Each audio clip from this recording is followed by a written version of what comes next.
Assalamu alaikum wa rahmatullahi wa barakatuh. Le monde dort, mais pas en paix.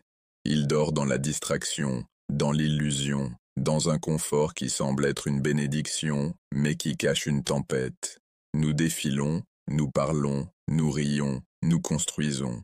Et pourtant, quelque part au plus profond de nous, quelque chose de sacré meurt doucement. Le cœur, celui qui autrefois tremblait au nom d'Allah, bat désormais au rythme d'un monde qu'il a oublié. Aucune bombe ne tombe du ciel, aucune armée ne marche dans les rues. Mais pourtant, la guerre a commencé. Ce n'est pas une guerre de nation ni de frontières. C'est la guerre du silence, une guerre pour l'âme humaine. Chaque jour, nous nous réveillons sur un champ de bataille que personne ne voit, où la foi est la cible, le désir, l'arme, et la distraction, le piège. C'est la guerre silencieuse, le dernier conflit avant l'aube du mardi, AS. Une guerre qui ne se livre pas avec des balles ou du sang, mais avec des murmures et des choix. Le prophète Muhammad nous a avertis d'un temps où s'accrocher à la foi serait comme tenir une braise ardente, où la vérité deviendrait étrangère et le péché deviendrait mode, où chaque écran, chaque voix, chaque idéologie détournerait les cœurs, non pas par la force, mais par la fascination. Et ce temps, c'est maintenant. Nous vivons à une époque où l'esprit est asservi par l'invisible, où la vérité se cache sous des filtres, et où le mensonge brille plus que la lumière. Une époque où l'âme est engourdie, le cœur agité, et où le silence lui-même semble inconfortable. Cette guerre n'a pas de son, pourtant elle résonne dans chaque pensée que tu ignores, chaque prière que tu retardes, chaque tentation que tu justifies. Ils appellent cela le progrès, ils appellent cela la liberté. Mais pour le croyant qui ressent encore le frisson de la foi, cela ressemble à autre chose, à la prophétie qui se réalise sous nos yeux. Le monde croit qu'il avance, mais si cette course, ce bruit, cette poursuite sans fin, n'étant que la distraction avant la tempête? Et si la véritable épreuve n'avait jamais été le pouvoir ou la technologie, mais de savoir si le cœur se souviendrait encore d'Allah quand tout le reste exige son attention? Avant l'apparition du Mahdi, AS, les batailles les plus bruyantes ne se livreront pas sur terre, mais à l'intérieur du cœur. Car ce n'est pas seulement la fin d'une ère, c'est l'épreuve qui révèle qui entend encore la vérité dans le silence. Ça commence doucement, pas avec des tambours de guerre ou des bannières, mais avec des murmures, assez doux pour être pris pour tes propres pensées. C'est ainsi que l'ennemi agit désormais, pas à travers les frontières, mais à travers les esprits. Pas par des soldats, mais par des écrans. Le monde est devenu plus bruyant, mais les murmures, eux, sont devenus plus discrets, plus précis, plus intimes. Ils n'ont plus besoin de tenter ouvertement. Il leur suffit de distraire. Parce que la distraction, Janie, est la nouvelle forme de tromperie. Autrefois, Shaitan avait besoin d'idoles de pierre. Aujourd'hui, il lui suffit du reflet du désir qui brille sur un écran. Chaque toucher, chaque défilement, chaque regard est un choix. Et lentement, la bataille invisible se déplace, du monde extérieur vers le monde intérieur. Il murmure, ce n'est qu'un regard, ce n'est qu'un moment, c'est ce que tu es maintenant. Et le croyant, fatigué, engourdi, entouré de bruit, commence à le croire. Le prophète Muhammad a dit qu'à la fin des temps, les fitans, les épreuves, viendraient comme les vagues d'une mer sombre, l'une après l'autre, jusqu'à ce qu'un homme se réveille croyant et s'endorme mécréant. Ces vagues, Janie, ne s'écrasent plus dehors. Elles vivent dans nos poches. Chaque notification est une attraction. Chaque image est une semence. Chaque voix est un murmure. Et peu à peu, la guerre invisible s'approfondit. Shaitan ne crie plus. Il suggère. Il ne commande plus. Il divertit, et par le rire, le plaisir et la curiosité, le cœur commence à se rendre sans même s'en apercevoir. Le croyant prie encore, dit encore, La ilaha illa Allah, Mais le cœur s'éloigne, les yeux s'alourdissent, l'âme se disperse. Parce que les murmures font désormais partie du quotidien, trop faibles pour être remarqués, trop constants pour être combattus. Il ne détruit pas la foi en un instant, il l'efface par le confort. Il n'a pas besoin de transformer le croyant en pécheur, seulement en quelqu'un de trop occupé pour se repentir. Le messager d'Allah a averti qu'il viendrait un temps où Shaitan coulerait dans le fils d'Adam comme le sang. Et aujourd'hui, ce flux n'est pas métaphorique, il est numérique. Il circule dans nos réseaux, nos divertissements, nos habitudes. Les nouvelles idoles ne sont pas sculptées à la main, elles sont façonnées par le code. Elles promettent le bonheur, la connexion, la liberté, mais laissent le cœur vide, agité et esclave. Chaque empire a eu son tyran, mais cette époque a quelque chose de bien plus dangereux, un contrôle invisible. On n'a pas besoin de chaînes quand le confort maintient les gens immobiles. On n'a pas besoin de prison quand le plaisir devient la cellule. Et, à travers tout cela, le croyant se tient au centre, déchiré entre l'appel de l'âme et l'attrait de l'écran. Le cœur se souvient encore de ce que la paix ressent, mais l'esprit se noie dans le bruit. Les lèvres disent « Allahu Akbar », mais les pensées murmurent. Encore un défilement, encore une vidéo, encore une distraction. Voilà le génie de cette guerre silencieuse. Elle ne te demande pas de nier Dieu, elle te fait simplement l'oublier. Et lentement, jour après jour, la foi qui autrefois vibrait commence à s'éteindre, non pas par mécréance, mais par épuisement. C'est ainsi que l'ennemi invisible conquiert, pas par la peur, pas par le sang, mais par le silence. Les murmures ne s'arrêtent pas quand tu fermes les yeux. Ils changent simplement de forme. Ils deviennent les pensées qui te disent « Tu es fatigué, tu mérites une pause, prie plus tard ». Ils deviennent les doutes qui disent « Tout le monde pêche, tu n'es pas différent ». Et petit à petit, ces voix silencieuses creusent des chemins dans le cœur jusqu'à ce que l'obéissance semble lourde et la distraction légère. C'est ainsi que la foi meurt à l'ère moderne, non par rébellion, mais par érosion. Shaitan n'a pas besoin que tu nies Allah. Il a seulement besoin que tu le retardes. Il étudie chaque âme comme un chirurgien étudie un organe. Il sait quelle faiblesse toucher. La jalousie, la solitude, le désir, l'orgueil. Et il enveloppe le cœur de confort jusqu'à ce qu'il oublie que l'inconfort était autrefois une miséricorde. Le prophète nous a dit qu'avant la dernière heure, la tromperie couvrirait la terre comme une couverture de nuit. Sous cette couverture, les cœurs erreraient sans lumière, cherchant quelque chose de vrai. Aujourd'hui, cette obscurité brille. Elle vibre à travers nos appareils, nous suit partout et se nourrit du moindre regard. C'est un système fondé sur l'attention, ce même regard que le Coran nous a ordonné de protéger. Chaque défilement est une invitation, chaque algorithme un filet tissé de curiosité. Tu crois choisir, mais c'est lui qui choisit pour toi ce qu'aimer, ce que craindre, ce en quoi croire. Et ainsi, l'ennemi invisible devient plus fort, non par le pouvoir, mais par la permission. Parce qu'à chaque moment de concentration abandonné, nous cédons un morceau de clarté du cœur. Le Coran dit « En vérité, Shaitan est un ennemi pour vous, prenez-le donc pour ennemi ». Mais comment combattre ce qu'on ne reconnaît plus comme un ennemi, quand il arrive sous la forme du divertissement, du rire, de la connexion, de la commodité, quand il parle ta langue, partage ton humour, reflète tes désirs, il n'a plus besoin de se cacher. Il peut se tenir à découvert et le croyant l'appellera vie normale. Tu te réveilles et attrapes ton téléphone avant de dire Bismillah. Tu vérifies qui t'a rappelé avant de te souvenir de celui qui t'a soutenu. Tu consommes 1000 images avant un seul verset. Et ensuite, tu te demandes pourquoi la prière semble vide, pourquoi le cœur semble engourdi. C'est parce que le champ de bataille est déjà occupé. Les premiers croyants craignaient que leurs péchés n'assombrissent leur cœur. Aujourd'hui, nous craignons l'ennui plus que le péché. Nous vivons à une époque où la valeur se mesure en vue, non en vertu, où la vérité est éditée jusqu'à devenir acceptable, où le silence semble une perte parce que nous avons oublié ce que cela fait d'être seul avec Allah. Et pourtant, au milieu du bruit, le cœur essaie encore de parler.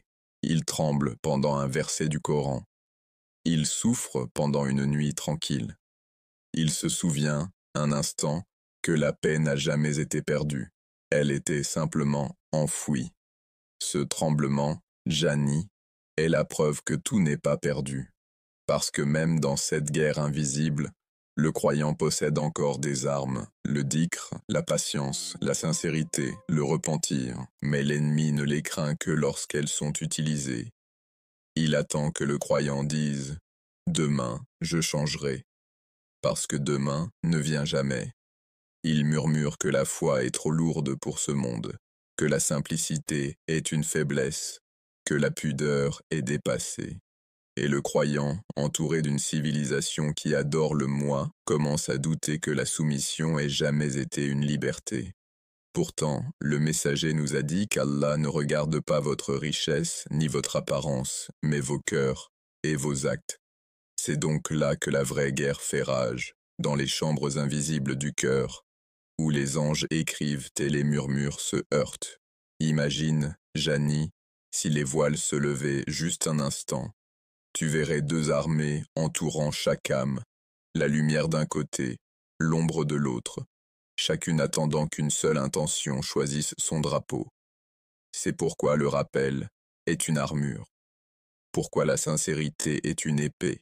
Parce que le cœur qui se souvient ne peut être trompé longtemps. Mais la plupart des cœurs aujourd'hui sont désarmés. Nous avons l'intellect, mais peu d'introspection. Nous avons accès à la connaissance, mais pas le temps de la ressentir. Et ainsi, nous vivons entourés de vérité, mais affamés de sens. C'est ainsi que les murmures gagnent, en gardant le croyant occupé par tout, sauf par son âme. Le prophète a dit qu'il viendrait un temps où celui qui s'accroche à la foi serait comme celui qui tient une braise ardente. Ce temps ne s'approche pas, il est arrivé. S'accrocher fait mal, lâcher semble plus facile. Et c'est là l'épreuve. Parce que les soldats d'Allah ne sont pas toujours ceux qui combattent, ce sont ceux qui endurent. Le cœur qui résiste à une tentation, la langue qui garde un secret, l'œil qui se détourne une fois, ce sont là des victoires dans cette guerre invisible. Chaque choix compte. Chaque pensée est une étape. Chaque murmure que tu fais taire pour Allah fait trembler le trône de Shaitan. Le Coran rappelle, en vérité, ceux qui craignent leur Seigneur sans le voir, pour eux, il y a pardon et une grande récompense.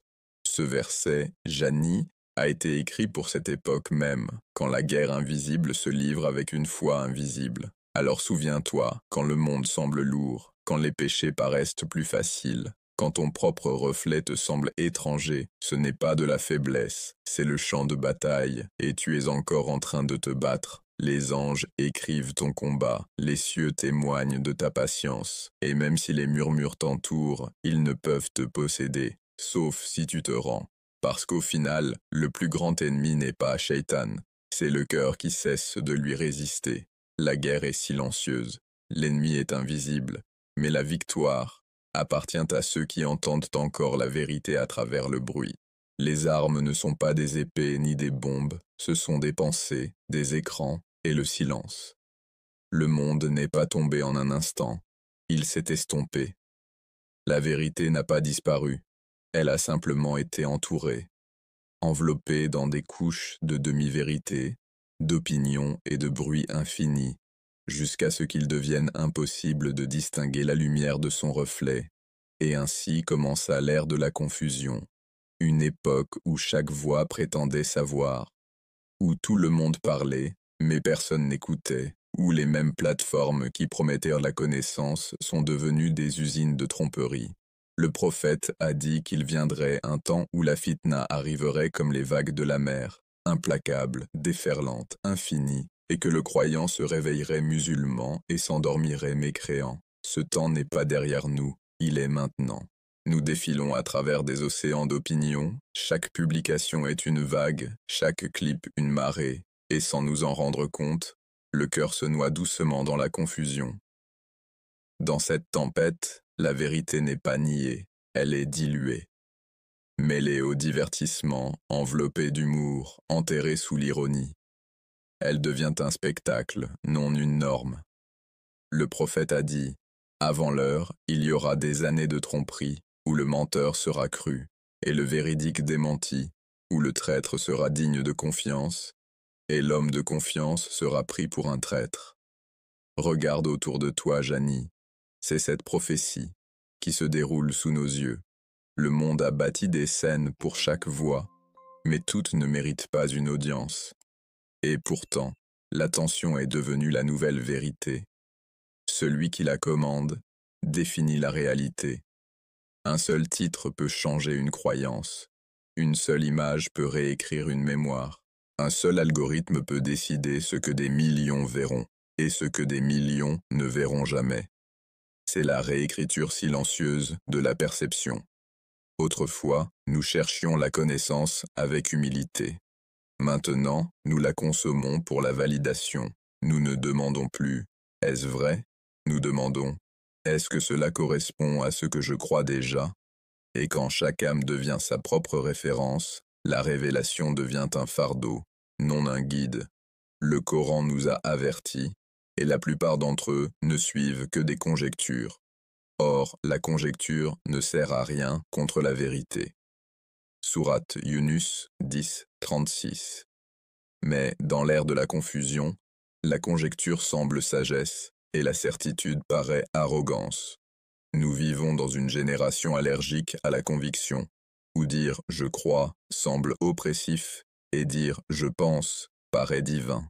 C'est ainsi que la vérité perd sa forme, pas par attaque, mais par imitation. Le mensonge ne détruit pas la vérité, il s'en déguise. Tu vois des influenceurs parler de spiritualité sans soumission, d'amour sans pudeur, de justice sans obéissance. Ils citent le Coran sans s'incliner devant son auteur, et les gens appellent cela l'équilibre. Mais l'équilibre sans limite est le chaos. Le monde appelle cela liberté. Le Coran appelle cela fitna. Et la fitna, Janie, n'est pas toujours une épée, c'est un miroir. Elle reflète tes désirs et te demande « Obéiras-tu encore à Allah quand le monde glorifie la désobéissance ?» Voilà le cœur de la confusion. Ce n'est pas que nous ne savons plus distinguer le bien du mal, mais que nous ne ressentons plus l'urgence de choisir. Car le monde moderne ne te demande pas de ne pas croire, il te demande de retarder ta croyance. Il te demande d'être ouvert d'esprit, de voir tous les points de vue, jusqu'à ce que tu n'en aies plus aucun. Le prophète a dit, « Viendront des années de tromperie. Celui qui est assis y sera meilleur que celui qui se tient debout, celui qui se tient debout meilleur que celui qui marche, et celui qui marche meilleur que celui qui court. » Il nous a avertis de nous retirer, non par lâcheté, mais par clarté. Parce que lorsque tout ressemble à la vérité, le silence devient un bouclier. Mais le silence aujourd'hui est rare. Tout le monde doit parler, réagir, être vu. Et dans ce vacarme, la sincérité s'étouffe. Le Coran dit, « Ils ont des cœurs avec lesquels ils ne comprennent pas, des yeux avec lesquels ils ne voient pas, et des oreilles avec lesquelles ils n'entendent pas. Ils sont comme des bestiaux, non, plus égarés encore. » Sourate Al-A'raf 7, 179. Ce n'est pas une insulte, c'est un avertissement, car la cécité ne vient pas des yeux, elle vient des cœurs qui ne veulent plus voir. Chaque jour, la vérité est retouchée pour suivre la tendance. Chaque jour, un mensonge est dit avec assez de beauté pour paraître raisonnable, et le croyant se tient entre les deux, déchiré entre la révélation et la réputation. Tu dis la vérité, on te dit dur, tu te tais, on te dit complice, tu parles avec douceur, on te défile. Voilà l'épuisement de la dawa moderne, crier dans une tempête qui récompense le bruit, pas le sens. Mais la confusion avait été annoncée. Le prophète a dit qu'à la fin des temps, la connaissance serait levée, l'ignorance se répandrait, et les meurtres augmenteraient, et nous le voyons, non seulement dans les guerres, mais dans les maux. Nous tuons des réputations, nous tuons la miséricorde, nous tuons la vérité elle-même. Chaque fil d'actualité est un champ de bataille d'opinion, et chaque opinion veut être Dieu. Pourtant, au milieu de tout cela, le Coran murmure encore doucement. Lequel des bienfaits de votre Seigneur nierez-vous? Sourate Ar-Rahman. Ce verset, répété encore et encore, n'était pas seulement pour la gratitude, il était pour l'ancrage. Il nous rappelle que la vérité n'est pas une question d'opinion, c'est un don. Mais nous vivons à une époque où les gens débattent de la miséricorde, discutent de la moralité et traitent la révélation comme une suggestion, où même la lumière est critiquée pour être trop éclatante. Et ainsi, la confusion devient le confort, parce que la clarté exige la responsabilité. Il est plus facile de dériver que de se tenir debout, plus facile de se fondre que de croire. Mais chaque prophète est venu pour briser la confusion, pour séparer la vérité du mensonge, non pour les mêler. Et celui qui les mêle, même avec de bonnes intentions, rejoint le camp des trompeurs. Le prophète a dit, « Il viendra sur les gens des années de confusion. Le menteur sera cru et le véridique démenti. » Et il ajouta, « Tenez-vous fermement au Coran. » C'est ce commandement que nous avons oublié, parce qu'au bout du compte, le Coran n'est pas seulement un livre, c'est une boussole. Et dans cette tempête, nous en avons plus besoin que jamais. Quand les opinions deviennent infinies, quand la vérité est moquée, quand la morale se vend et s'achète, la seule voie qui demeure intacte à travers la confusion est celle qui vient des cieux. Le monde ne s'effondre pas dans le silence, il s'effondre sous les applaudissements, car avant chaque chute, il y a toujours une célébration. Les gens célèbrent les nouvelles vérités, les nouvelles libertés, les nouvelles illuminations.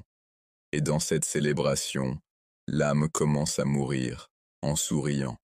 La confusion n'arrive pas sous forme d'obscurité, elle arrive comme une lumière qui aveugle. Elle te convainc que la morale est dépassée, que la révélation appartient à l'histoire, et que le cœur humain a évolué au-delà du besoin du commandement divin. On nous dit que le bien et le mal ne sont que des perspectives, que le péché est une expression, que la foi est un passe-temps privé, pas un mode de vie. Mais regarde ce que cette illumination nous a donné. Un monde où les gens savent tout, sauf pourquoi ils existent, où la vérité est éditée chaque jour, et où chacun devient son propre dieu du sens. C'est la brillante subtilité de Shaitan. Il n'a plus besoin d'idoles de pierre, il lui suffit d'écrans et de slogans. Il ne murmure plus, ne croit pas, il murmure, interprète. Et l'interprétation, sans soumission, devient déformation. Car le cœur qui interprète sans guidance finit toujours par entendre son propre écho. Le prophète nous a parlé de cette époque, quand les savants se tairaient et que les ignorants parleraient, quand les gens suivraient leurs désirs comme s'ils étaient une révélation. Il a dit, « Il viendra un temps où il ne restera de l'islam que le nom et du Coran que les lettres. » Autrefois, nous mémorisions le Coran pour nous transformer. Aujourd'hui, nous le récitons pour impressionner. Autrefois, nous cherchions la connaissance pour humilier le cœur. Aujourd'hui, nous l'utilisons pour nourrir l'ego. Et ainsi, la confusion s'approfondit. Car lorsque l'ego devient le maître, même la vérité finit par paraître offensante. Nous choisissons le silence non par sagesse, mais par peur d'être annulés, rejetés, moqués. La voix de la conscience est étouffée par la peur des conséquences. Le Coran dit, « Ils veulent éteindre la lumière d'Allah avec leur bouche, mais Allah parachèvera sa lumière, même si les mécréants le détestent. » Sourate As-Saf 61:8. Aucune quantité de bruit ne peut étouffer la vérité divine, mais elle peut faire oublier aux gens d'écouter. Voilà la guerre dans laquelle nous sommes maintenant. C'est l'époque où les mensonges ne nous sont plus imposés. Nous les offrons nous-mêmes. Nous les partageons, nous les publions, nous les défendons. Et nous appelons cela liberté. Dans chaque fil d'actualité, dans chaque débat, dans chaque argument en ligne, les gens ne cherchent plus à comprendre, ils cherchent à vaincre. Ils ne parlent plus pour se connecter, ils parlent pour conquérir. Et quand chaque conversation devient un champ de bataille, le monde oublie le son de la paix. C'est la tragédie du cœur moderne. Il se bat pour avoir raison, mais jamais pour être vrai. Et pourtant, dans cette obscurité, le Coran reste comme un phare lointain, immuable, inébranlable, intact. Mais peu le regardent encore, parce que la tempête de distraction est trop belle, ses couleurs trop vives, son bruit trop fort. Nous sommes hypnotisés par nos propres reflets. Nous débattons de théologie dans les sections de commentaires, de moralité dans les tendances, et de foi à travers des émojis. Nous confondons expression et illumination. Mais souviens-toi, Jani, la plus grande illusion du Dajjal n'est pas son apparence. C'est le monde qu'il crée avant son arrivée. Un monde où la vérité et le mensonge se ressemblent tant que même le croyant craindra son propre jugement. Le prophète a dit « Quiconque entend parler du Dajjal, qu'il s'éloigne de lui, car par Allah, un homme viendra à lui pensant être croyant et le suivra à cause des doutes qu'il soulèvera. Le Dajjal n'apparaît pas du jour au lendemain. Il est préparé par la confusion, par des cœurs qui ne différencient plus, par des âmes qui ne ressentent plus la différence entre le bien et le mal, et nous sommes préparés pour lui, une illusion à la fois. Chaque image manipulée, chaque mensonge à la mode, chaque influenceur qui appelle le péché liberté, ce sont ces murmures avant son arrivée. C'est pourquoi le prophète a dit que la plus grande protection contre le Dajjal est la récitation de la sourate Al-Kahf, car elle enseigne les histoires de foi au milieu de la confusion, de patience au milieu de la tromperie des jeunes qui se réfugièrent dans une caverne pour préserver leur cœur quand le monde avait perdu la raison. C'est la leçon de la sourate Al-Kahf. Quand le monde devient tempête, ta caverne n'est pas une fuite, c'est une préservation. Mais la plupart des gens aujourd'hui ne cherchent pas de caverne, ils cherchent des foules, ils suivent le bruit parce que le silence semble vide. Ils suivent les mensonges parce que la vérité semble solitaire. Et ainsi, la confusion s'approfondit, jusqu'à ce que l'âme oublie ce que la paix ressent. Mais même alors, la miséricorde d'Allah ne s'éteint pas. Il permet les tempêtes non pour nous détruire, mais pour nous faire revenir. Pour nous rappeler que la clarté ne se trouve pas dans la foule, elle se trouve dans le sujoud. Lorsque le prophète fut interrogé sur la façon de survivre au fitan, il répondit « Reste avec la communauté des musulmans et leurs dirigeants. S'il n'y en a pas, isole-toi, même si tu dois mordre la racine d'un arbre. » Il n'appelait pas à la fuite, il appelait à la préservation, parce que la foi, comme une flamme, survit mieux dans le calme. Et le calme d'aujourd'hui ne se trouve pas dans le silence, mais dans le dhikr, dans le souvenir de celui qui ne change jamais, dans l'ancrage de ton cœur à l'Éternel pendant que le monde change chaque seconde. Le Coran dit « Ô vous qui croyez, si vous craignez Allah, il vous accordera un discernement furquant pour distinguer entre le bien et le mal. » Sourate Al-Anfal 8-29. Ce fourquant, cette clarté, est le miracle de cette époque. Parce que lorsque la vérité et le mensonge se ressemblent, la guidance elle-même devient le plus grand des dons, et c'est pour cela que nous devons lutter, pas pour la célébrité, pas pour la domination, mais pour la clarté. Une clarté qui garde le croyant calme pendant que le monde brûle, une clarté qui transforme la confusion en conviction, une clarté qui nous rappelle que même dans le chaos, le plan d'Allah est parfait. Alors oui, c'est l'ère de la confusion, mais la confusion n'est dangereuse que pour ceux qui cessent de se souvenir, pour ceux qui gardent le Coran près d'eux, qui s'inclinent pendant que les autres se vantent, qui choisissent le silence plutôt que l'arrogance. Cette époque n'est pas une destruction, c'est une purification, car chaque ère de ténèbres prépare les cœurs à une aube. et plus la confusion devient sombre, plus cette aube est proche. Le prophète a dit, « Un groupe de ma communauté restera sur la vérité, sans être blessé par ceux qui s'opposent à eux, jusqu'à ce que l'ordre d'Allah vienne. Ce groupe sera peut-être petit, peut-être invisible, peut-être moqué, censuré ou oublié. Mais il existe, brillant doucement dans un monde de lumière vacillante. Et pour eux, cette confusion n'est pas une malédiction, c'est une épreuve. Car même lorsque la vérité et le mensonge se ressemblent, le cœur qui se souvient d'Allah reconnaîtra toujours la différence.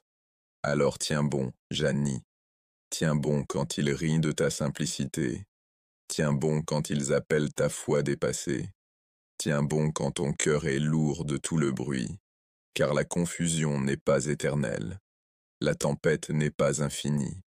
Et ceux qui s'accrochent à la corde d'Allah verront un jour le calme après le chaos. Et quand ce jour viendra, lorsque les voiles de l'illusion tomberont enfin et que le monde verra ce qu'il était vraiment, il ne restera qu'un seul miracle, la guidance. Dans une époque où les mensonges portent le visage de la vérité, la guidance devient le plus grand des miracles. Paix sur toi. Il arrive un temps où la plus grande guerre ne se livre pas avec des armées, mais avec des cœurs. Quand le champ de bataille est invisible, et pourtant il fait rage à l'intérieur de chaque âme qui croit encore. Et ce temps, Jani, c'est maintenant. Le prophète a dit un jour à ses compagnons qu'un jour viendrait où s'accrocher à la foi serait comme tenir un charbon ardent. Ils ne comprenaient pas alors comment la foi pouvait-elle brûler, comment la croyance pouvait-elle devenir douloureuse. Mais aujourd'hui, nous comprenons. La foi brûle parce que le monde la rend lourde, parce que s'y accrocher signifie se dresser contre la marée, remettre en question ce que tous les autres adorent, et marcher seul quand la foule court vers l'illusion. C'est l'époque où le croyant se réveille avec la foi et s'endort avec le doute, où la tentation frappe plus souvent que le rappel, où chaque écran, chaque voix, chaque image murmure le même message, lâche prise, et pourtant, le vrai croyant s'accroche, tremblant, épuisé, mais inébranlable. C'est le siège de l'âme moderne. Il ne vient pas avec des épées ni du sang. Il vient avec des murmures, des distractions et un choix sans fin. Tant de chemins vers tout, sauf vers la paix. Nous vivons dans un monde où la conviction est ridiculisée et la confusion récompensée, où celui qui prie est qualifié d'extrême et celui qui oublie est appelé éclairé, où le silence ressemble à la culpabilité et dire la vérité ressemble à une rébellion, et à travers tout cela, le cœur bat, se souvenant encore, espérant encore. Parce qu'au fond, il sait que ce chaos n'est pas nouveau. Ce n'est que le dernier chapitre d'une histoire qui se déroule depuis le commencement du temps, la guerre entre la soumission et l'orgueil. Le Coran parle de ceux qui sont restés fermes même quand le monde s'est retourné contre eux. Parmi les croyants se trouvent des hommes qui ont tenu fidèlement leur engagement envers Allah. Certains d'entre eux ont accompli leurs vœux, d'autres attendent encore, mais ils n'ont jamais rien changé. Surat Al-Ahzab 33-23. La foi, Jani, n'est pas un confort. C'est une alliance qui doit être prouvée dans le silence, dans la tentation et dans la douleur. Et l'épreuve d'aujourd'hui n'est pas de se dire croyant, c'est de continuer à croire quand la croyance nous coûte tout. Parce que ce monde ne brûle plus les livres, il brûle la certitude, il ne persécute plus par la force, il séduit par la facilité, il ne détruit plus la mosquée, il distrait le croyant avant qu'il ne l'atteigne. Chaque jour est une épreuve d'allégeance à Allah ou à soi-même, à la vérité ou à la commodité, et la plupart échouent, non pas parce qu'ils ne se soucient pas, mais parce que l'épreuve est invisible, parce que les chaînes d'aujourd'hui sont faites de confort, et l'ennemi porte un sourire. Le prophète a dit, « Il viendra sur les gens des années de tromperie, où le menteur sera cru, et le véridique sera démenti, où le traître sera digne de confiance, et le digne de confiance sera considéré comme traître. » Nous vivons ces années aujourd'hui, Chaque vérité semble offensante, chaque mensonge semble apaisant, et celui qui s'en tient à la révélation marche dans une tempête de moquerie et de doute. Mais Allah ne laisse pas ses serviteurs sans abri. Il a dit, « Sois patient. En vérité, la promesse d'Allah est vraie, et que ceux qui n'ont pas de certitude ne t'ébranlent pas. » Sourate Ar-Rum 30-60. La patience. Cela semble simple, mais à l'époque du chaos, la patience est une résistance. Chaque fois qu'un croyant retient sa langue de la haine, il remporte une bataille. Chaque fois qu'il baisse le regard, il vainc un murmure. Chaque fois qu'elle choisit la modestie plutôt que l'attention, elle brise un système conçu pour asservir son âme. La foi n'est plus un mot, c'est une défiance.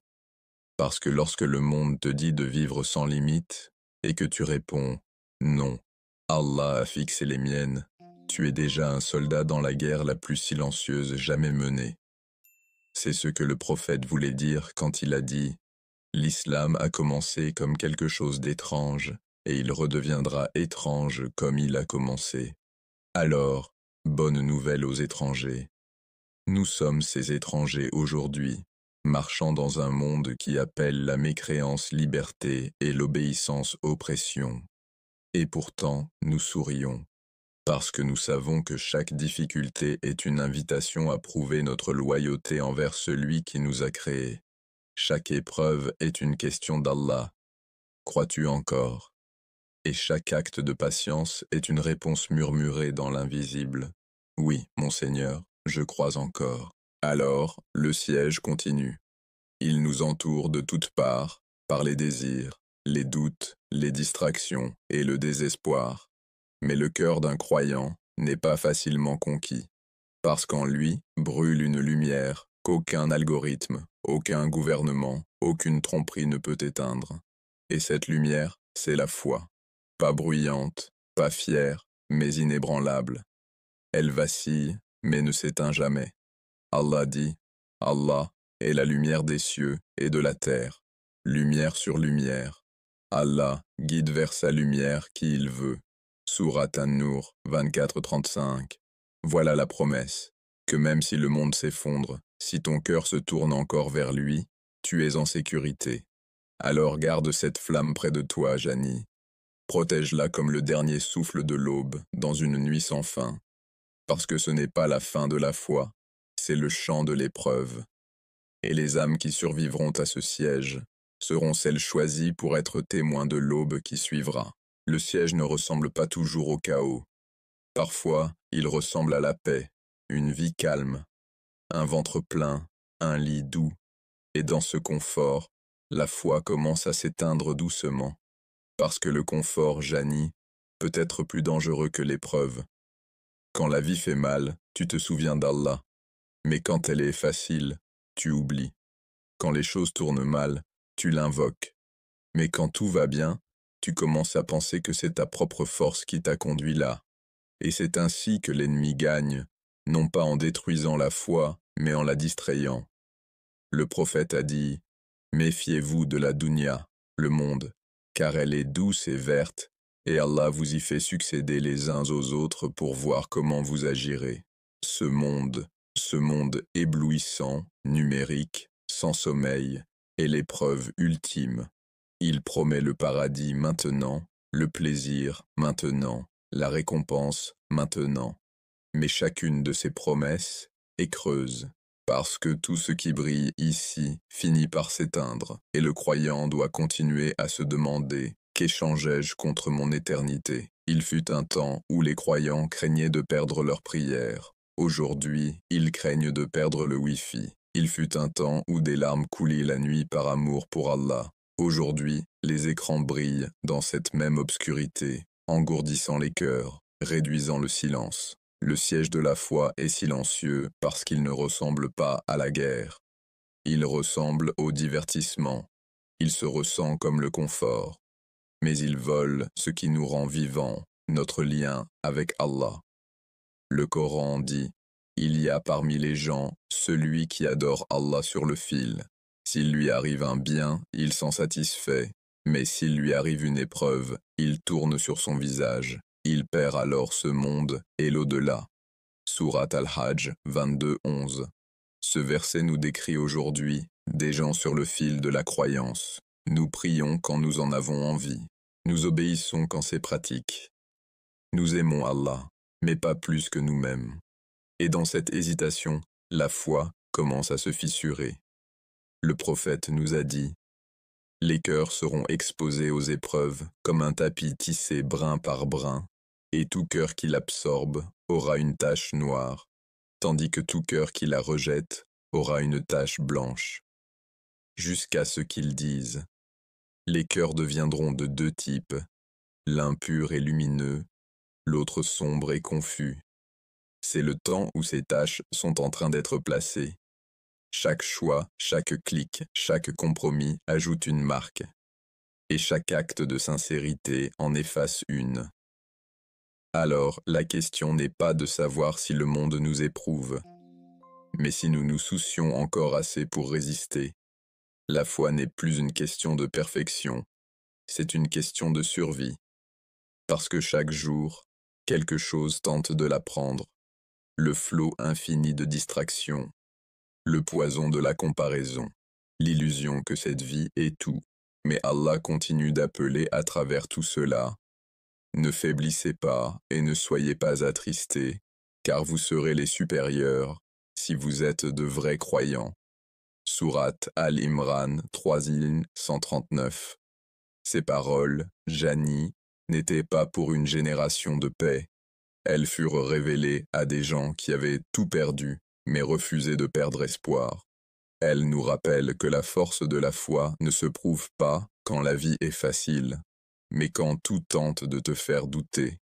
Il y a aujourd'hui des croyants qui cachent leurs prières au travail, qui effacent les applications du Coran avant un entretien, qui jeûnent en silence pour ne pas être moqués. Et pourtant, dans leur silence, ce sont des héros. Parce que chaque acte d'adoration dans cet âge de tentation est une déclaration de guerre contre le mensonge. Tu vois, Allah n'a jamais promis que la foi serait facile. Il a promis qu'elle en vaudrait la peine. Il a dit: les gens pensent-ils qu'on les laissera dire « nous croyons » sans les éprouver? Sourate Al-Ankabut 29-2. Les épreuves ne sont pas des punitions, ce sont des conversations entre l'âme et son Seigneur. Quand ta patience est testée, Allah demande: me fais-tu encore confiance? Quand ta prière te semble vide, il demande: reviendras-tu encore? Quand ton monde s'effondre, il murmure: sais-tu encore qui le maintient debout? Et si tu réponds par la persévérance, même dans la douleur, tu as déjà réussi l'épreuve, parce qu'Allah ne mesure pas la foi par le succès ou le statut, il la mesure par le cœur qui se souvient encore de lui quand tout le reste est perdu. Alors, dans cette guerre de l'invisible, la plus grande victoire n'est ni la gloire ni la richesse, c'est de se tenir devant Allah avec un cœur qui dit: j'ai essayé. C'est ce qui rend ce siège différent. Il ne vise pas à tuer, il vise à épuiser, à te faire abandonner, à te murmurer que tu es trop faible, trop pécheur, trop tard. Mais Allah dit: ô mes serviteurs qui avez commis des excès à votre propre détriment, ne désespérez pas de la miséricorde d'Allah. En vérité, Allah pardonne tous les péchés. Sourate Az-Zumar 39-53. Ce verset est l'appel au secours pour chaque croyant assiégé. Parce que peu importe jusqu'où tu es tombé, la porte d'Allah est toujours ouverte, et chaque astaghfirullah sincère résonne plus fort que les murmures de Shaitan. Alors ne te rends pas, ni au désespoir, ni à la distraction, ni à l'illusion que ce monde définit ta valeur. Parce que la foi, au bout du compte, ce n'est pas de ne jamais tomber, c'est de refuser de rester à terre. Et ceux qui se relèvent, encore et encore, pour Allah, ce sont eux que les anges inscrivent avec fierté.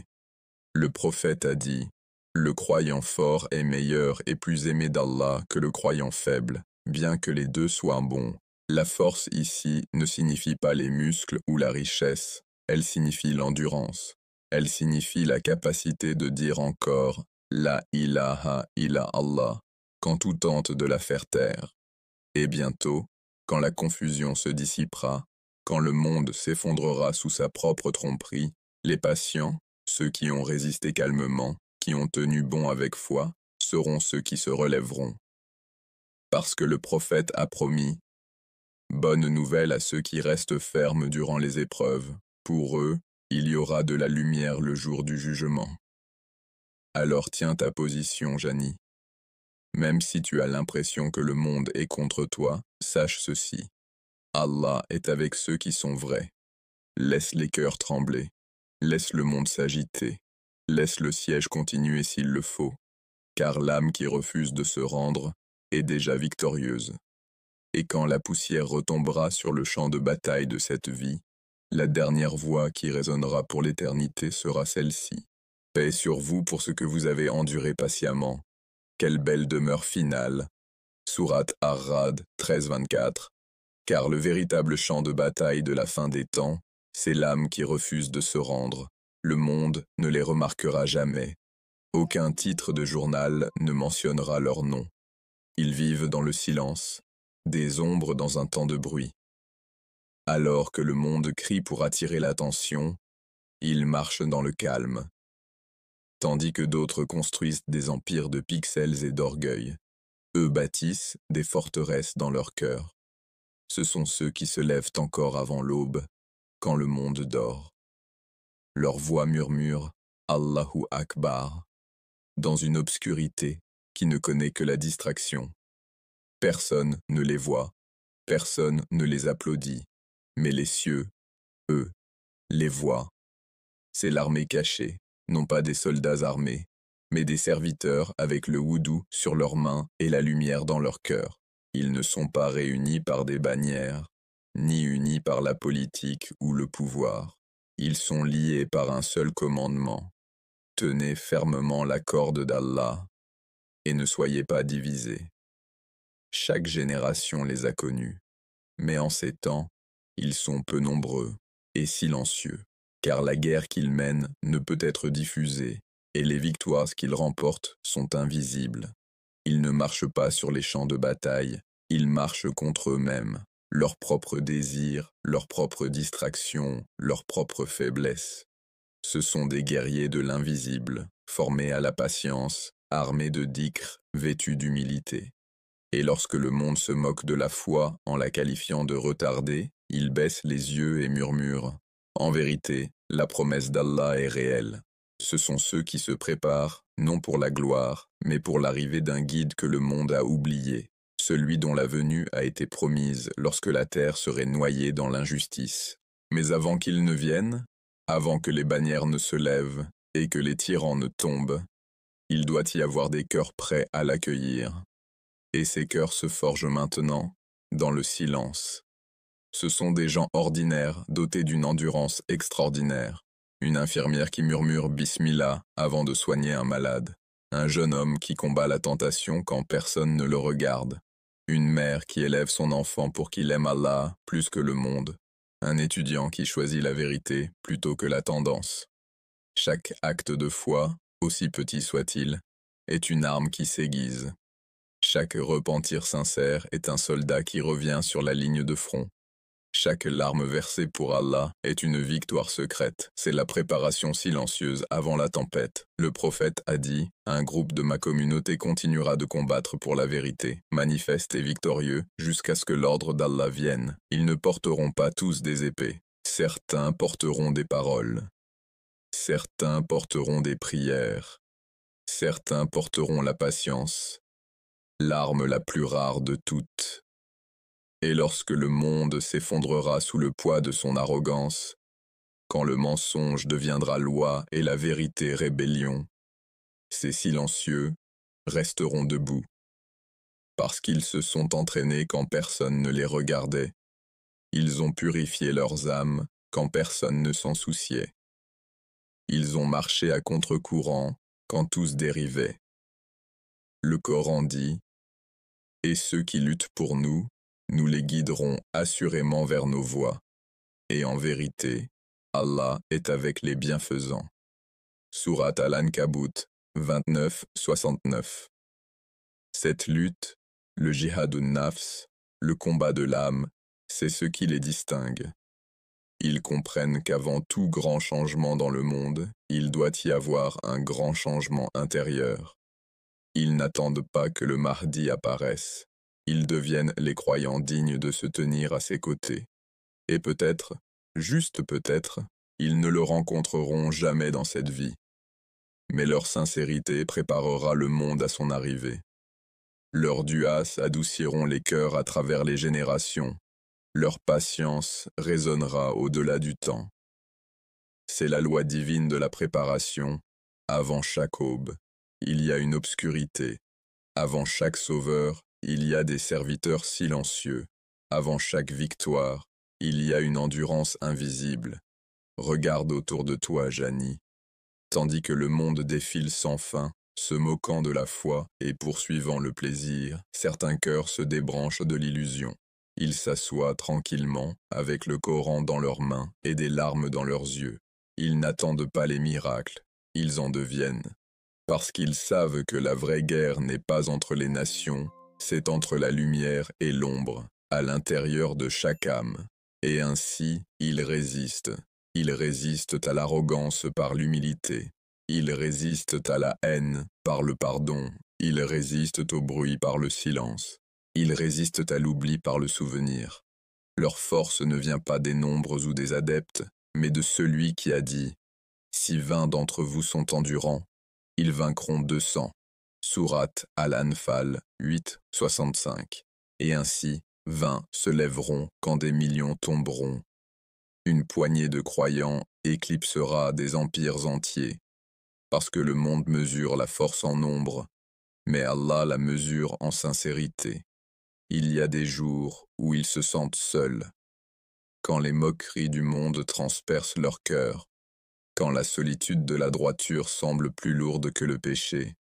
Mais même alors, ils murmurent « Hasbunallahu wa ni'mal wakil » Allah nous suffit, et il est le meilleur garant. Ce murmure jaillit, ébranle l'invisible. Il voyage là où aucune onde ne peut atteindre. Il déplace la plume du destin, car Allah entend les murmures que nul autre n'entend, et les anges inscrivent les noms que nul autre ne connaît. Tu vois, cette armée n'a pas besoin d'uniforme. Leur cri de guerre est « La ilaha illa Allah ». Leur code est la sincérité. Leur entraînement est le repentir. Leur chef, pas encore parmi eux, est déjà écrit dans le décret d'Allah. Et jusqu'à ce que l'ordre vienne, ils attendront, pas passivement, mais activement, purifiant, apprenant, priant, se préparant. Ce sont ceux qui croient que lorsque tout s'effondrera, la foi reconstruira ce que le monde a détruit. Que lorsque l'obscurité se répandra, même une petite bougie suffira à la défier. Ce sont les âmes qui comprennent. Le Mahdi n'apportera pas la foi aux gens. Il conduira ceux qui l'ont déjà. Et ainsi, leur mission est claire. Non pas de changer le monde du jour au lendemain, mais de garder la flamme vivante jusqu'à l'aube. Ils ne recherchent pas les signes. Ils deviennent les signes, des preuves vivantes que la promesse d'Allah ne faillit jamais. Et bien que le monde puisse les ignorer, les cieux, eux, les connaissent. Leurs larmes pèsent plus lourd que l'or. Leur duas résonne plus longtemps que les discours. Leur patience écrit l'histoire dans l'invisible. Car, à la fin, quand le monde oubliera la foi, c'est à travers ces silencieux qu'Allah la rappellera. Ils se préparent, Jani, pas avec du bruit, pas avec de la colère, mais avec des cœurs qui se prosternent quand d'autres se vantent, avec des âmes qui se souviennent quand d'autres oublient, avec une foi qui brille doucement, comme des étoiles cachées avant l'aube. Et un jour bientôt, quand l'ordre sera donné, quand le monde tremblera et que la vérité se lèvera à nouveau, ces étoiles se rassembleront, non pas pour chercher la gloire, mais pour accomplir une promesse plus ancienne que le temps. Ils ne cherchent ni la célébrité ni les adeptes. Leur seul chef n'est pas encore arrivé. Ils sont dispersés à travers le monde, inconnus les uns des autres, mais liés par quelque chose de plus fort qu'un signal ou une parole. Certains vivent dans des villes bondées, entourés de bruit, de tentation et d'incrédulité. D'autres vivent dans des déserts de silence, loin de la corruption des hommes, mais qu'ils marchent à travers les rues illuminées au néon ou les sables déserts, leurs cœurs battent avec un seul but, rester fidèles lorsque la foi devient étrangère. Le prophète a dit, « L'islam a commencé comme quelque chose d'étrange, et il redeviendra étrange. Alors, bonne nouvelle aux étrangers. » Ce sont ces étrangers, non pas étranges, parce qu'ils rejettent le monde, mais parce qu'ils refusent de lui vendre leurs âmes. Ils prient quand plus personne ne prie. Ils pardonnent quand la vengeance est facile. Ils choisissent l'honnêteté quand le mensonge promet le confort. Et même si le monde les traite de naïfs, Allah les appelle ses serviteurs. Chaque génération se moque de ses croyants, mais dans chaque génération, Allah les protège. Car le monde ne décide pas du destin des croyants. Ce sont les croyants qui décident du destin du monde. Et maintenant, alors que la tempête s'intensifie, ces âmes silencieuses sont mises à l'épreuve comme jamais auparavant. Leur patience est étirée, leur cœur blessé, leur foi testée d'une manière invisible. Mais cette douleur, ce combat, n'est pas une punition, c'est une préparation. Le Coran dit, « Les gens pensent-ils qu'on les laissera dire « Nous croyons » sans les éprouver ?» Sourate Al-Ankabut 29, 2.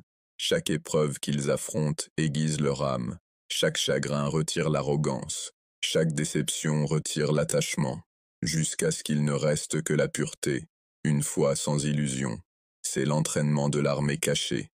Non avec des épées, mais avec le sabre. Non avec la politique, mais avec la prière. Non avec la colère, mais avec l'éveil. Car avant qu'Allah ne change le monde, il change les croyants qui y vivent. Et bientôt, leur heure viendra. Lorsque le monde s'effondrera sous le poids de l'injustice, quand le mensonge régnera et que la vérité se cachera dans des murmures, ces silencieux se lèveront. Non pas dans le chaos, mais dans le calme. Ils rappelleront au monde que la victoire ne se gagne pas par la puissance, mais par la pureté. Non par la force, mais par la foi. Et lorsque les gens demanderont « D'où viennent-ils ?» La réponse sera « Ils ont toujours été là, mais vous ne les aviez jamais remarqués. Ils sont les restes de la sincérité dans un monde accro à l'illusion. Les gardiens de la lumière quand les ombres semblent infinies. Ils sont l'étincelle finale qui allumera l'espoir lorsque l'humanité manquera d'air. Car lorsque le Mahdi apparaîtra, il ne trouvera pas son armée. Allah la dévoilera. Il ne les formera pas. Ils étaient déjà formés dans le silence. Il ne les purifiera pas. Ils étaient déjà purifiés par les épreuves. Et lorsqu'il lèvera la bannière de la vérité, leurs cœurs la reconnaîtront instantanément, parce que leurs âmes étaient déjà alignées avec elle. Cette reconnaissance ne viendra pas de slogans ou de discours. Elle viendra du profond murmure de la fitra, cette connaissance intérieure qui dit « C'est cela que nous attendions ». Mais jusqu'à ce jour, ils attendent, non dans le désespoir, mais dans l'action. Chaque acte de sincérité fait partie de leur préparation. Chaque sujoud est une allégeance à la vérité avant qu'elle n'arrive. Chaque larme versée dans la solitude est une graine de miséricorde qui fleurira un jour à l'aube nouvelle. Ils n'attendent pas que le monde change, ils le changent déjà. Car la foi n'est pas seulement une croyance, c'est une résistance. Résistance contre le courant de la corruption, contre les murmures de Shaitan, contre la faiblesse du soi. Et dans cette résistance, ils ne sont pas seuls. Car le Coran dit, en vérité, ceux qui disent « Notre Seigneur est Allah », puis se maintiennent fermes, les anges descendent sur eux en disant « Ne craignez rien et ne soyez pas attristés, mais recevez la bonne nouvelle du paradis qui vous a été promis. » Sourate Fussilat 41-30. Imagine, Jani, des anges descendant sur de silencieux croyants pendant que le monde dort, murmurant la paix à ceux qui portent la foi comme un feu dans l'obscurité, ceux qui prient quand tout espoir semble perdu, ceux qui restent patients quand on se moque d'eux, ceux qui disent la vérité quand cela leur coûte tout. Ce sont eux qui ont déjà remporté la guerre en eux-mêmes. Et cette victoire, invisible et non célébrée, est celle qui un jour renversera le destin du monde. Car l'histoire n'est pas écrite par les bruyants, elle est écrite par les sincères, ceux qui construisent des mosquées dans des lieux oubliés, qui nourrissent les autres en silence, sans filmer leurs gestes, qui jeûnent en secret, pardonnent dans le calme, et aiment pour Allah seul. Lorsque le prophète parla de la dernière génération, il ne la décrivit pas comme parfaite, mais comme persévérante. Un peuple qui tiendrait à sa foi comme on tiendrait un charbon ardent, avec douleur, désespoir, mais sans jamais lâcher. Et c'est cela, Jani, que fait cette armée cachée chaque jour. Elle s'accroche, à travers le chagrin, la confusion, la solitude. Elle s'accroche même lorsque le monde la traite de folle. Car elle connaît la vérité. Les vrais fous sont ceux qui échangent l'éternité contre une heure de plaisir. Alors il continue d'avancer, un pas silencieux à la fois, portant la lumière du rappel à travers une vallée d'oubli, portant le message de la miséricorde à travers une tempête d'orgueil, portant l'héritage du prophète dans leurs actes, non dans leurs slogans. Ils n'attendent pas de régner sur le monde, ils se préparent à le servir lorsque la vérité reviendra. Et peut-être qu'un jour, quand le chaos régnera, et que le désespoir se répandra, tu les verras, non pas en uniforme ni en cortège, mais dans les visages calmes de ceux qui ne paniquent pas, quand tous les autres le font. Ce seront ceux qui sourient encore quand le ciel s'assombrit, car leur espoir n'est pas dans le monde, il est en celui qui l'a créé. Et lorsque le Mahdi apparaîtra enfin, ils ne se précipiteront pas vers lui en criant, ils s'approcheront de lui, les larmes aux yeux, murmurant « Nous t'attendions ». Car ils ne sont pas nés pour assister au chaos, ils sont nés pour restaurer l'équilibre. Non pas pour combattre pour la gloire, mais pour se tenir pour la foi. Ils ne sont pas les héros que le monde attend, ils sont les serviteurs qu'Allah choisit. Et leur heure est proche. Car plus la nuit devient sombre, plus l'aube est proche. Et à mesure que les épreuves finales se dérouleront, l'armée cachée se lèvera des coins du monde, non pour conquérir, mais pour rappeler. Pour rappeler à l'humanité ce qu'elle savait autrefois, que tout empire s'effondre, toute illusion s'éteint, mais que la foi, la vraie, la pure foi, ne meurt jamais. Ils marcheront parmi nous comme la lumière entre les ombres. Ils guériront ce que l'arrogance a brisé. Ils reconstruiront non avec des outils, mais avec le tawakkul. Non avec des plans, mais avec la foi. Et lorsque la trompette retentira à travers la terre, ils souriront, car ils étaient en prêt depuis toujours. Ils ne cherchent ni la gloire, ni les adeptes. Leur seul chef est enfin arrivé. La nuit n'avait jamais été aussi sombre. Le monde n'avait jamais été aussi silencieux. Les civilisations se dressaient comme des coquilles vides, de hauts bâtiments, mais des cœurs creux. Le vacarme du progrès s'était éteint, remplacé par le bourdonnement du désespoir. Les grandes puissances s'étaient consumées dans leur arrogance, et la terre gémissait sous le poids de l'injustice. L'humanité, jadis fière de son intelligence, s'inclinait désormais devant ses propres créations. Les machines régnaient sur les décisions, les mensonges régnaient sur les esprits. La vérité était devenue une relique, enfouie sous le divertissement, noyée dans la distraction. Chaque âme cherchait un sens, mais le ciel demeurait silencieux. Chaque nation pleurait la paix, mais les guerres ne s'arrêtaient jamais. Et dans ce silence insupportable, l'humanité commença à comprendre ce qu'elle avait perdu. Ni la richesse, ni le confort, ni la civilisation, mais la guidance. Le Coran avait averti, « Et quiconque se détourne de mon rappel mènera certes une vie pleine de gêne. » Sourate Taha, 20, 124. Et ainsi, le monde vivait ce verset. Une planète remplie d'hommes, mais plus vide que jamais. Il n'y avait plus d'unité, seulement la survie. Plus de moralité, seulement l'intérêt. Plus d'adoration, seulement le désir. Les rares qui croyaient encore s'accrochaient à la fois comme des marins agrippés à des débris d'un navire en train de couler. Tous les signes étaient venus, la corruption généralisée, les dirigeants trahissant leur peuple, la connaissance présente mais les cœurs absents, les signes mineurs depuis longtemps passés, les grands commencèrent à se dérouler. Et maintenant, c'était l'ère du silence, le moment entre l'effondrement et la renaissance, le moment où même les anges retenaient leur souffle. Dans des coins cachés du monde, des croyants priaient non pour la richesse ou le pouvoir, mais pour un signe, pour la miséricorde. Ils murmuraient la dua des générations. Ô Allah, envoie-nous celui qui nous guidera lorsque nous serons perdus. Et parmi eux se trouvaient ceux dont les cœurs ressentaient une attirance, une connaissance silencieuse. Quelque chose était sur le point de changer, car lorsque les ténèbres terminent leur cercle, la lumière doit percer. Cela ne commence pas par le tonnerre ni par des trompettes. Cela commence par un murmure. Un homme, invisible et inconnu, vivant parmi des gens qui ne le reconnaissent pas. Ni roi, ni savant, ni soldat, juste un croyant portant la douleur du monde dans sa poitrine. Il marche dans les marchés sans être remarqué, le regard baissé, le cœur éveillé. Il ressent la souffrance de l'humanité comme des blessures sur son âme. Et bien qu'il ne sache pas encore qui il est, le monde se prépare déjà pour lui.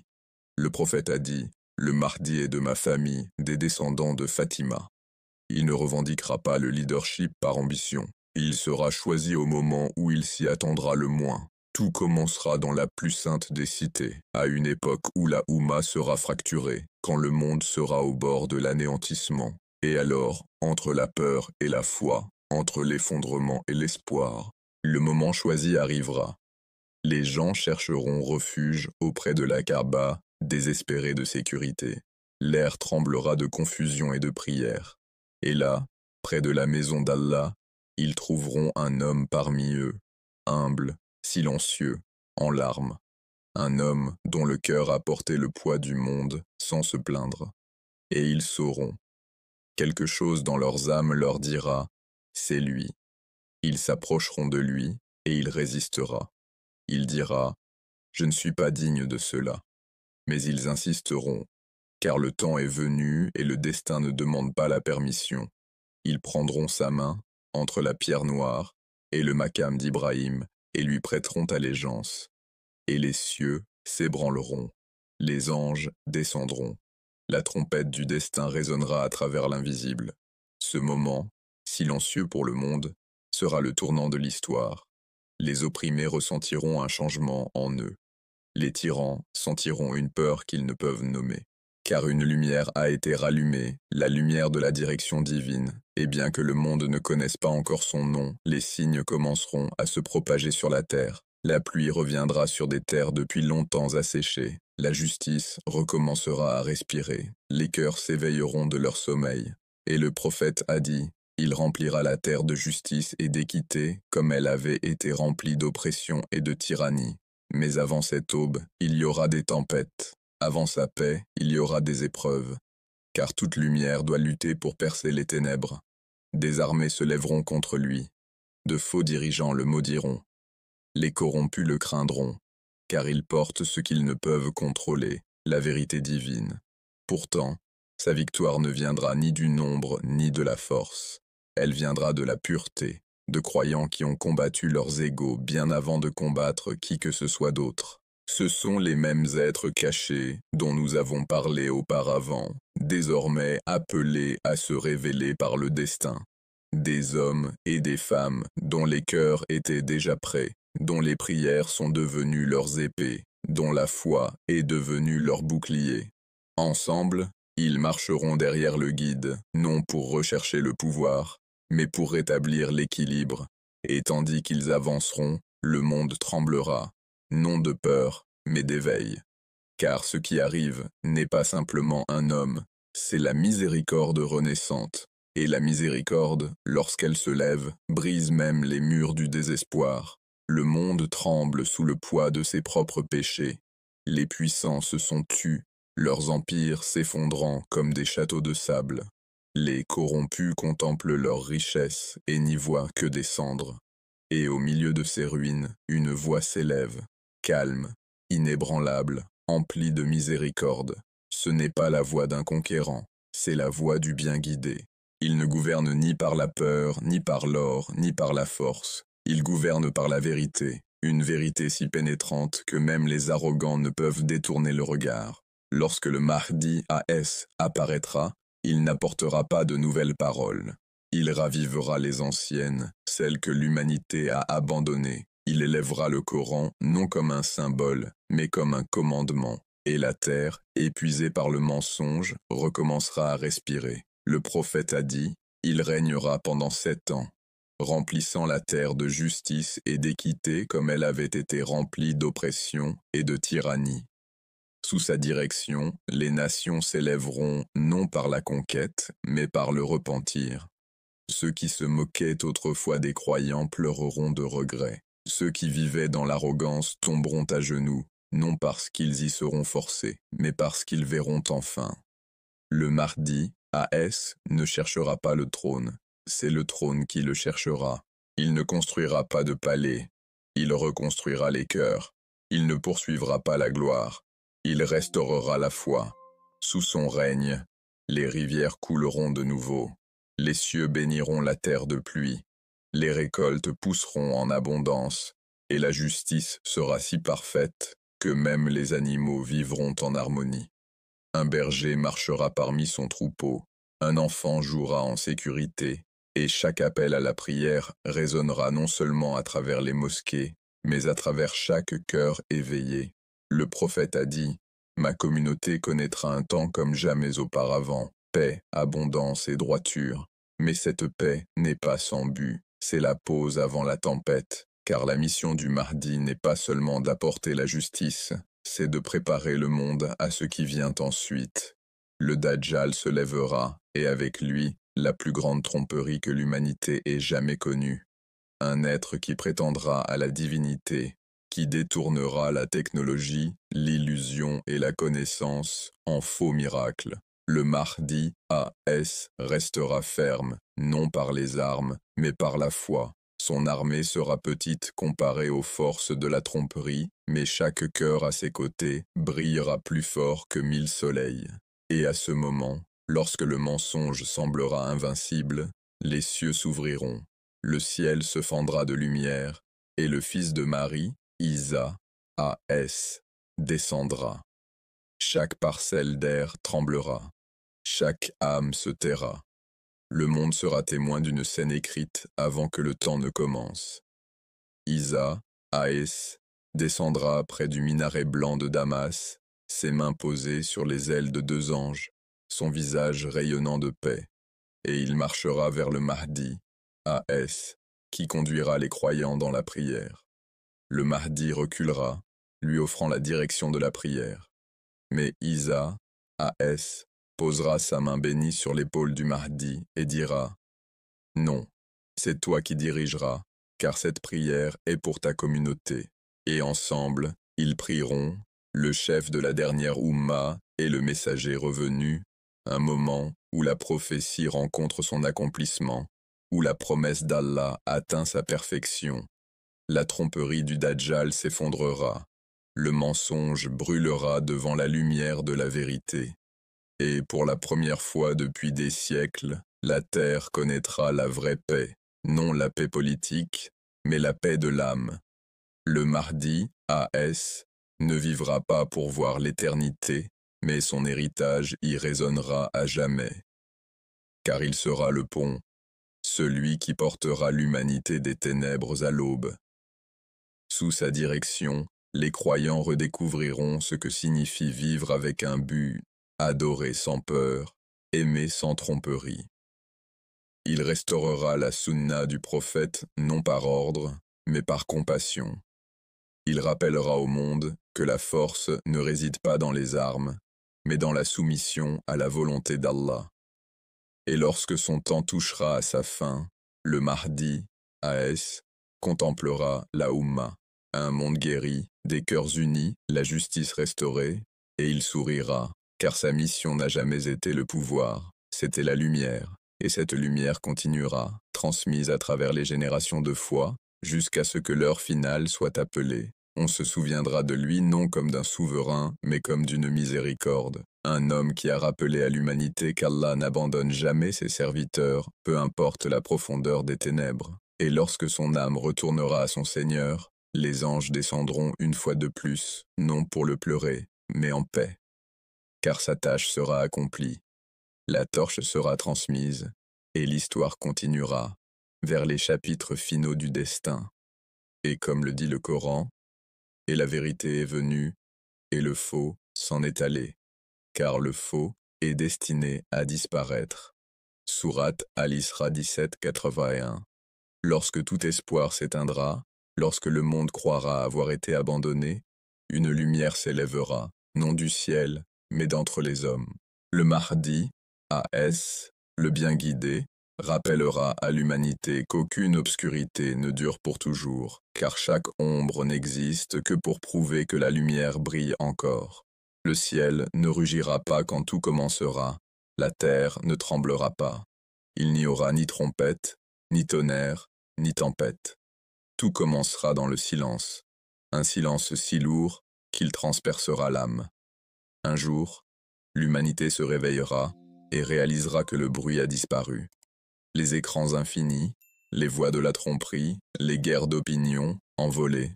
Seule une quiétude demeurera, et dans cette quiétude, la vérité se tiendra à nu. Pendant des siècles, l'homme a vécu derrière un voile, un mince rideau tissé d'orgueil, d'illusions et de désirs. Ils ont adoré des reflets et les ont pris pour la réalité. Ils ont vu la richesse comme sécurité, la gloire comme immortalité et le progrès comme salut. Mais toute illusion a une fin, et toute âme a un moment où ses yeux s'ouvrent enfin. Le prophète a dit: l'heure ne viendra pas jusqu'à ce que la confusion soit généralisée, jusqu'à ce que les gens ne sachent plus ce qui est vrai et ce qui est faux. Cette confusion a déjà régné.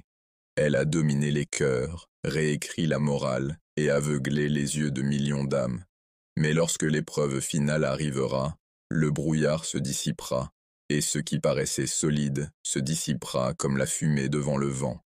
Les systèmes qui gouvernèrent le monde s'effondreront de l'intérieur. Ceux qui pensaient contrôler le destin se découvriront impuissants. Les architectes de la tromperie verront leurs empires se dissoudre, non par la guerre, ni par la rébellion, mais par la révélation.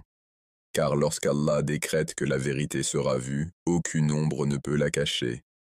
Le voile se lèvera lentement, comme l'aube après des siècles de nuit. Les gens commenceront à voir avec de nouveaux yeux, non à travers des écrans ou des lentilles, mais à travers le cœur qu'ils avaient oublié.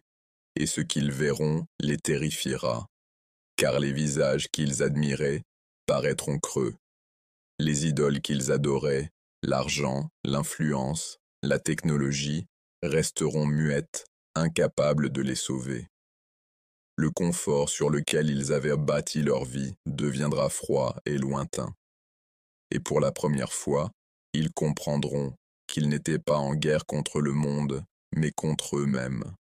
Ceci est l'épreuve finale, non de puissance, mais de pureté. Ce n'est pas une épreuve d'intellect ni d'innovation, mais du cœur. Car les cœurs qui se sont accrochés à la vérité quand elle était moquée, qui ont patienté quand le monde perdait la raison, qui ont prié dans l'obscurité quand les autres riaient, ces cœurs brilleront comme des étoiles sur les ruines de la tromperie. Ils verront ce que les autres ont refusé de croire, que chaque épreuve, chaque chagrin, chaque tentation n'était pas un hasard. C'était un terrain d'entraînement pour ce moment. Car l'épreuve finale ne vient pas pour t'exposer. Elle vient pour révéler qui tu es devenu. En cette heure, l'arrogance se taira. Les orgueilleux trembleront. Les oppresseurs se rappelleront les cris qu'ils ont ignorés, et les menteurs s'étoufferont avec leurs propres mots. Mais les croyants, ceux qui ont tenu bon quand la vérité était seule, ressentiront la paix.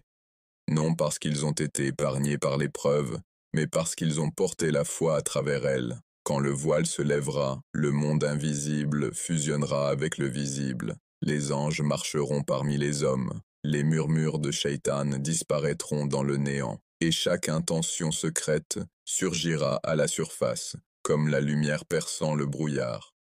Le Coran dit, ce jour-là, la terre racontera ses nouvelles, car ton Seigneur l'aura inspiré. Sourate Az-Zalzala 99, 4-5.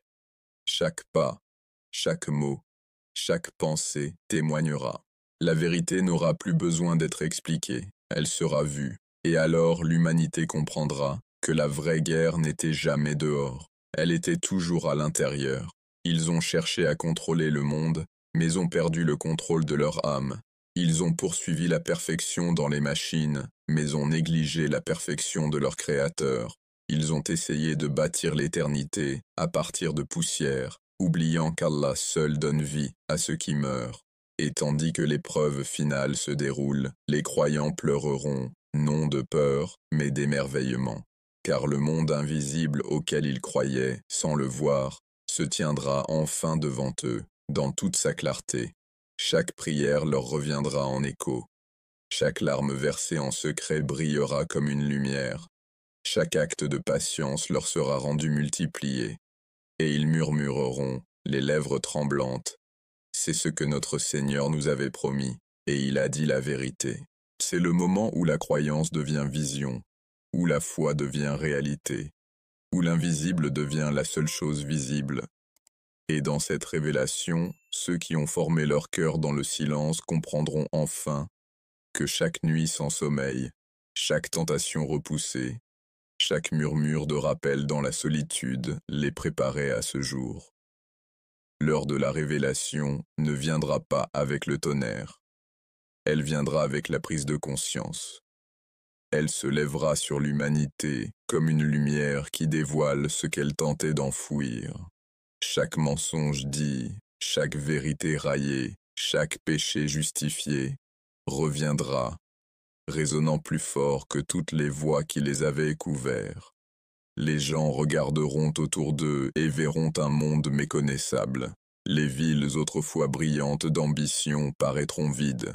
Les écrans brilleront encore, mais leur lumière sera creuse, car plus personne ne croira à l'illusion. Le sortilège sera rompu, les dieux numériques tomberont, et le silence, ce silence ancien oublié des hommes, reviendra sur la terre.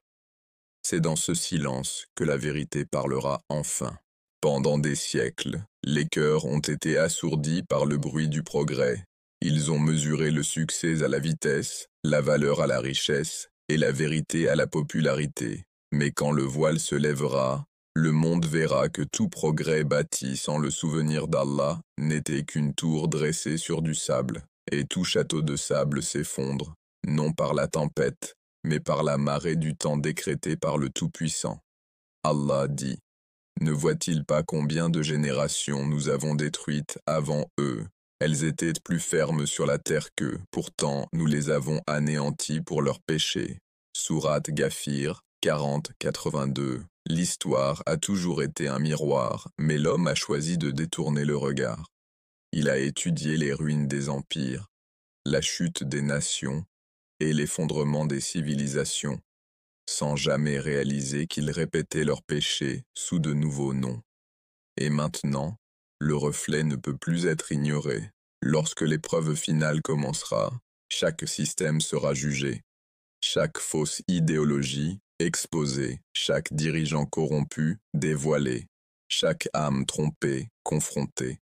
Ce ne sera pas encore le jour du jugement, mais sa répétition, un dévoilement divin avant la fin. Le Coran dit, le jour où tous les secrets seront dévoilés. Sourate At-Tariq 86, 9. Ce jour commencera ici, à l'époque avant le Mahdi, quand les cœurs seront pesés, non selon leur apparence, mais selon la vérité. Certains se briseront sous le poids de leur propre tromperie.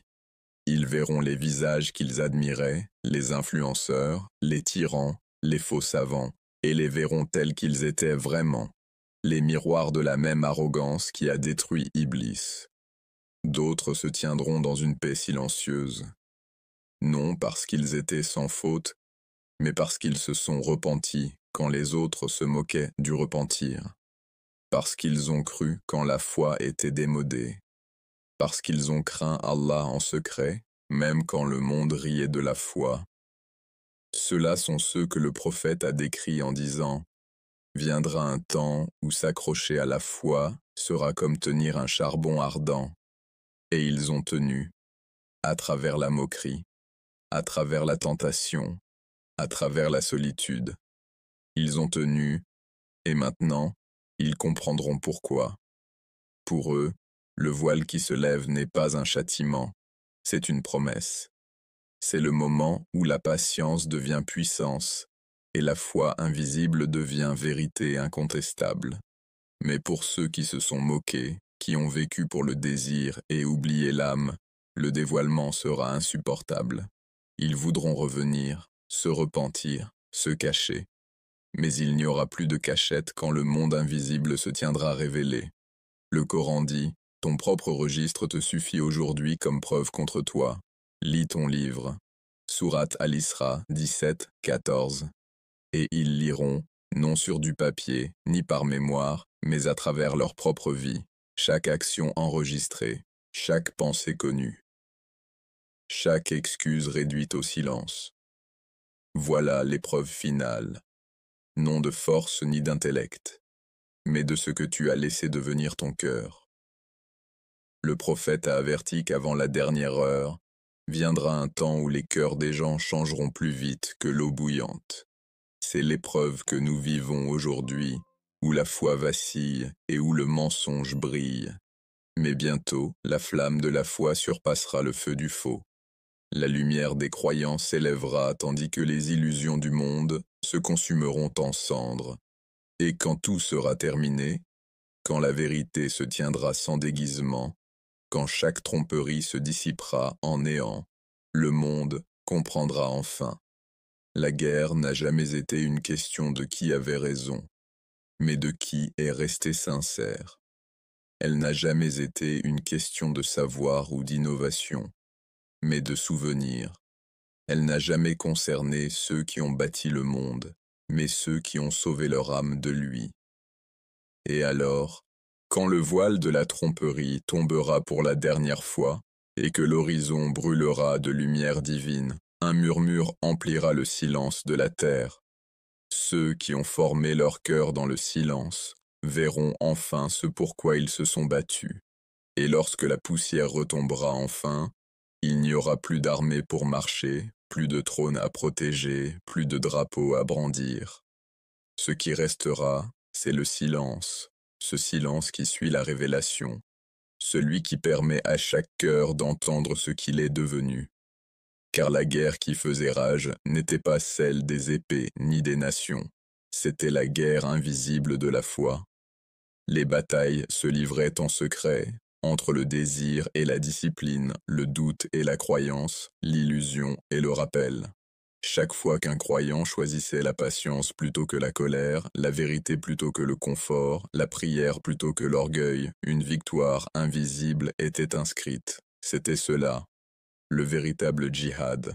Non pas conquérir des terres, mais se conquérir soi-même. Non pas vaincre des ennemis, mais vaincre les murmures qui voulaient posséder l'âme. Et lorsque viendra le temps du Mahdi, AS6, ceux qui auront enduré, ceux qui auront gardé leur cœur stable pendant que le monde s'effondrait, se lèveront, non pas comme des soldats, mais comme des survivants de la foi. Ils ne seront pas reconnus par la richesse ni par le pouvoir, mais par la lumière qui n'a jamais faibli, même lorsque le monde se moquait de la croyance. C'est pour eux que le prophète a promis l'espoir. Il a dit « Un groupe de ma communauté continuera à s'attacher à la vérité, sans être blessé par ceux qui leur seront opposés, jusqu'à ce que vienne l'ordre d'Allah. » Et cet ordre approche. C'est le murmure de chaque épreuve, l'écho de chaque prophétie, un rappel qu'Allah n'abandonne jamais ceux qui se souviennent de lui. L'humanité a longtemps cru que la victoire venait du contrôle. Le contrôle des terres, des richesses, du savoir, des autres.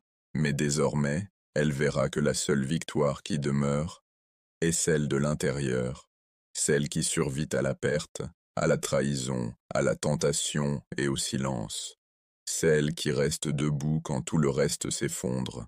Quand le Mahdi, AS, apparaîtra, le monde ne découvrira pas un dirigeant, il se rappellera la vérité.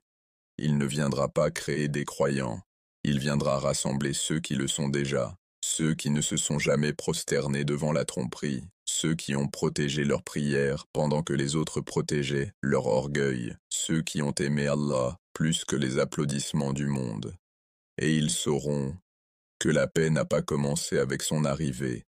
Elle a commencé dans ces instants de silence où ils ont refusé de perdre espoir.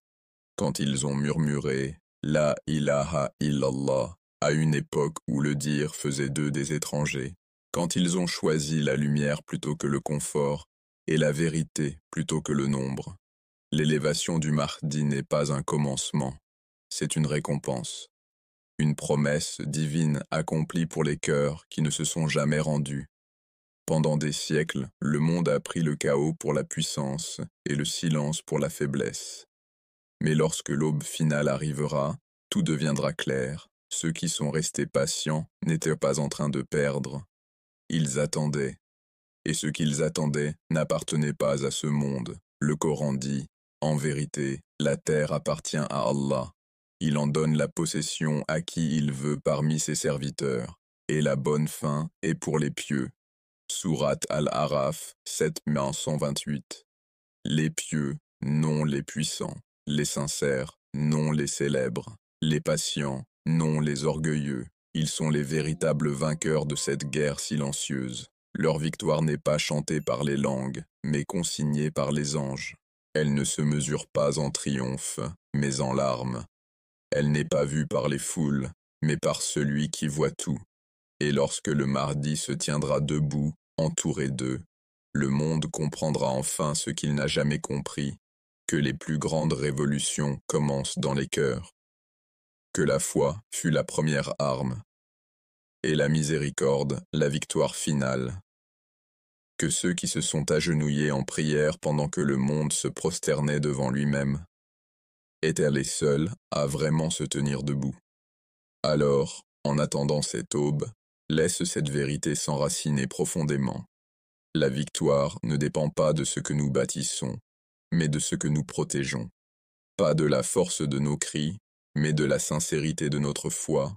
Pas de la durée de l'obscurité, mais de la flamme du cœur qui survit à travers elle. Car lorsque l'appel final résonnera à travers la création, quand la justice reviendra, quand le mensonge s'effondrera, quand la lumière du Mahdi emplira la terre, un seul type d'âme la reconnaîtra, celle qui portait déjà cette lumière en elle. L'arrivée du Mahdi n'est pas le début de la paix, c'est la récompense de ceux qui ne l'ont jamais perdue en eux. Pour la version complète et les visuels, regarde-la maintenant sur la chaîne.